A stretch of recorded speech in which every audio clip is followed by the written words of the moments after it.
Hello viewers, welcome to Telugu Dose and don't forget to subscribe my channel. Viewers, మీ అందరికి ఒక good news. నేను Sunday అంటే 22nd సండేకి 4 PM live తీసుకోబోతున్నాను. ఆ live లో నేను commerce first unit, accounts first unit MCQs test తీసుకుంటాను. So stay tune. మీరు ఈ వీడియోని మీ ఫ్రెండ్స్ తో షేర్ చేసుకోండి, వాళ్ళు కూడా లైవ్ లో పార్టిసిపేట్ చేస్తారు. అకౌంట్స్ ఫస్ట్ యూనిట్ అంటే బుక్ కీపింగ్ చాప్టర్, ఇంకా కామర్స్ లో first unit concepts of business MCQ test తీసుకుంటాను. ఎవరైతే అడిగిన క్వశ్చన్ కి ఫస్ట్ కమెంట్ ఇస్తారో, కరెక్ట్ ఆన్సర్ ఇస్తారో, నేను వాళ్ళ పేరుని డిస్ప్లే కానీ లేకపోతే లైవ్ లో కానీ నెక్స్ట్ వీడియోలో కానీ చెప్తాను. So stay tune. Live is on Sunday 22nd November 4 PM. మీరు నోట్ డౌన్ చేసుకోండి. ఇప్పుడు ఈ వీడియోలో నేను యూనిట్ 2 థర్డ్ చాప్టర్ అయిన పార్ట్నర్షిప్ గురించి చెప్తాను. యూనిట్ 2 లో మనకి 4 చాప్టర్స్ ఉన్నాయన్న విషయం మీకు తెలిసింది. లాస్ట్ వీడియోస్ లో ఫస్ట్, సెకండ్ చాప్టర్స్ నేను ఫినిష్ చేశాను. ఈ వీడియోలో థర్డ్ పార్ట్ అంటే థర్డ్ చాప్టర్ అయిన పార్ట్నర్షిప్ గురించి నేను చెప్పబోతున్నాను. పార్ట్నర్షిప్ అనేది ఒక సింపుల్ అండ్ ఈజీ కాన్సెప్ట్. నేను ఇప్పుడు ఎక్స్ప్లెయిన్ చేయడం స్టార్ట్ చేస్తాను. Partnership is a form of business where 2 or more people join together, enter into an agreement to share profits and losses by business. Partnership అంటే ఒకవేళ 1 member గాని చేస్తే దాన్ని soul proprietorship అంటారు. 1 కన్నా అంటే 2 కన్నా ఎక్కువ మంది పర్సన్ జాయిన్ అయ్యి ఒక బిజినెస్ చేస్తే దాన్ని పార్ట్నర్షిప్ అంటారు. సింపుల్. సోల్ అంటే ఒకరు చేస్తారు, పార్ట్నర్ అంటే ఇద్దరు కన్నా ఎక్కువ మంది చేస్తే పార్ట్నర్షిప్ బిజినెస్ అని అంటారు. వాళ్ళు ఒక అగ్రిమెంట్ క్రియేట్ చేసుకొని ఇంకా ప్రాఫిట్స్ అండ్ లాసెస్ బిజినెస్ లో ఉన్న షేర్ చేసుకొని బిజినెస్ స్టార్ట్ చేస్తారు.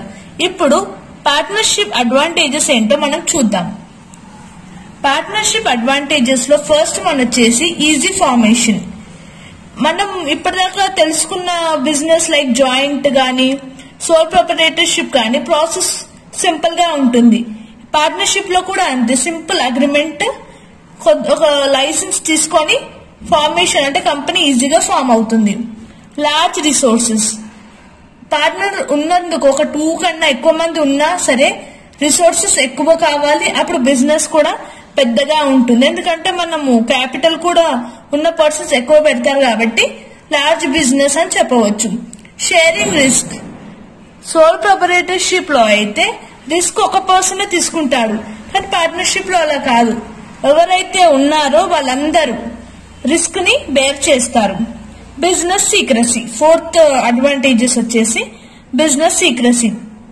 ఇక్కడ ఉన్న పార్ట్నర్షిప్ లో జాయిన్ అయిన అందరూ బిజినెస్ సీక్రెట్స్ ని మెయింటైన్ చేయాలి. అది ఒక్కరు కాదు, పార్ట్నర్స్ అయిన అగ్రిమెంట్ చేసుకున్న ప్రతి ఒక్కరు బిజినెస్ సీక్రసీ గాని మెయింటైన్ చేయాలి.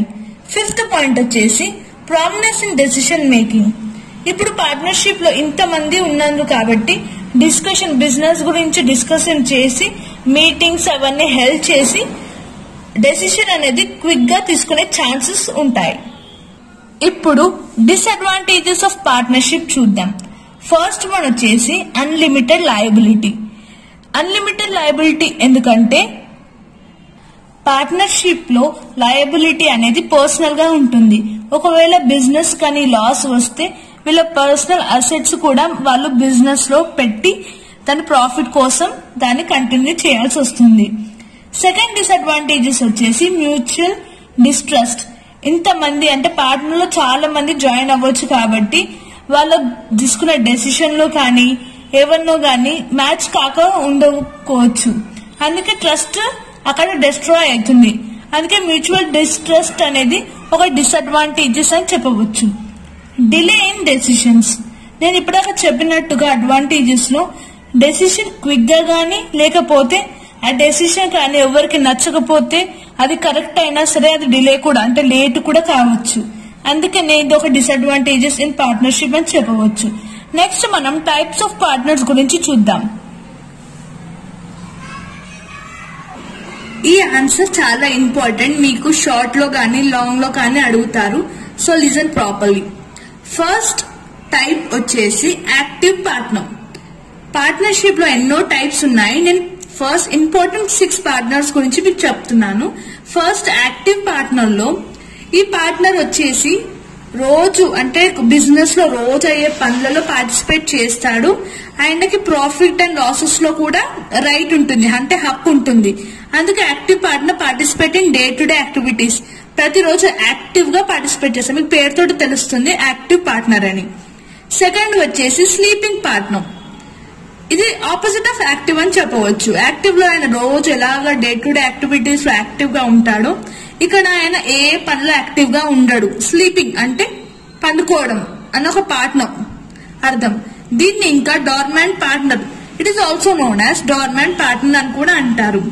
అక్కడ do not work in a activities లో పార్టిసిపేట్ చేయడు, బట్ ఆయనకి ప్రాఫిట్ అండ్ లాసెస్ లో మాత్రం షేర్ అనేది పక్కాగా ఉంటుంది. నెక్స్ట్ వన్ వచ్చేసి పార్ట్నర్స్ ఇన్ ప్రాఫిట్. ఈ పార్ట్నర్స్ వచ్చేసి వీళ్ళు ప్రాఫిట్స్ ఒకవేళ కంపెనీకి వస్తే వీళ్ళు పార్ట్నర్స్ అవుతారు. ఒకవేళ లాస్ కి బిజినెస్ లో ఉందంటే వీళ్ళకి దాంట్లో షేర్ ఉండదు, ఓన్లీ ప్రాఫిట్ ఉన్నప్పుడే షేర్ ఉంటుంది. Share profits not losses. అందుకే ఈ పార్ట్నర్ ని పార్ట్నర్స్ ఇన్ ప్రాఫిట్ అని చెప్తారు. నెక్స్ట్ పార్ట్నర్ వచ్చేసి జనరల్ పార్ట్నర్. జనరల్ పార్ట్నర్ లో దీంట్లో ఒకవేళ పార్ట్నర్ అన్లిమిటెడ్ లయబిలిటీస్, అంటే ఒకవేళ లాస్ ఉంటే వాళ్ళ పర్సనల్ది కానీ ఏదైనా అసెట్ కానీ దాంట్లో బిజినెస్ లో యాడ్ చేస్తే వాళ్ళని జనరల్ పార్ట్నర్స్, అంటే బిజినెస్ లాస్ ఉంటే హెల్ప్ చేసే వాళ్ళని జనరల్ పార్ట్నర్స్ అని అంటారు. ఫిఫ్త్ వన్ వచ్చేసి మైనర్ పార్ట్నర్.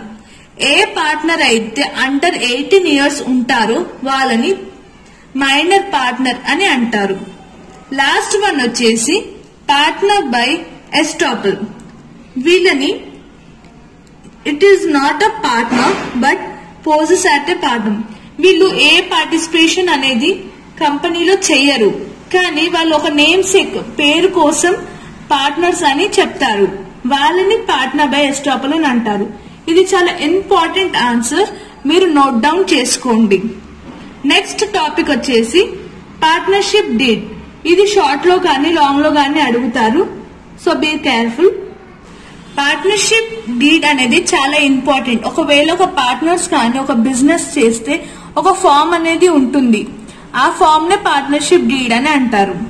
అదే ఇక్కడ ఎక్స్ప్లెయిన్ చేశారు. ఫార్మ్స్ ఫర్ పార్ట్నర్షిప్, ఎవరెవరైతే పార్ట్నర్స్ అయ్యారో వాళ్ళు కంపల్సరీ ఫిల్ చేసే ఫామ్ ఇది. దీంట్లో ఏం క్లాజెస్ అంటే ఈ ఫామ్ లో నేమ్, కంపెనీ నేమ్, మీరు కంపెనీలో ఎంత ఇన్వెస్ట్ చేయబోతున్నారు, మీ పార్ట్నర్స్ పేర్లు, ఇవన్నీ అప్లికేషన్ లాంటిది ఫిల్ చేసి డాక్యుమెంట్ ని ఫిల్ చేసుకోవాలి. ఈ డాక్యుమెంట్ వచ్చేసి ఓరల్ అంటే నోట్ తో చెప్పేది, రిటర్న్ అంటే హ్యాండ్ రిటర్న్ పేపర్ లో రాసేవి. 2 types ఉంటది ఈ పార్ట్నర్షిప్ డీడ్ అనేది. It should be sign by all the partners. ఇది ఒక్క పార్ట్నర్ అయినా సైన్ చేయకపోతే ఇన్కంప్లీట్ అవుతుంది. సో ఈ పార్ట్నర్షిప్ డీడ్ అనేది మనం బిజినెస్ స్టార్ట్ చేసే ముందు కానీ తర్వాత కానీ అందరు పార్ట్నర్స్ దీంట్లో సైన్ చేయాలి. కానీ మోస్ట్ గా అయితే ఈ అగ్రిమెంట్ అనేది రిటర్న్ ఫామ్ లో ఉంటుంది. ఇది లాంగ్ లో కానీ షార్ట్ లో కానీ వస్తుంది కంపల్సరీ. ఒకసారి మీ టెక్స్ట్ బుక్ లో రిఫర్ చేసుకోండి, it's better.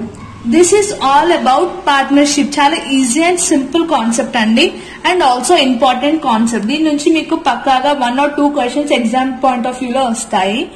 Thank you for watching. మనం లైవ్ లో కలుద్దామండి. Note it down. అది ఈ సండే లైవ్ లో ఉంటారు. మీ ఈ ఇన్ఫర్మేషన్ మీ ఫ్రెండ్స్ కి షేర్ చేసుకోండి, and don't forget to subscribe my channel.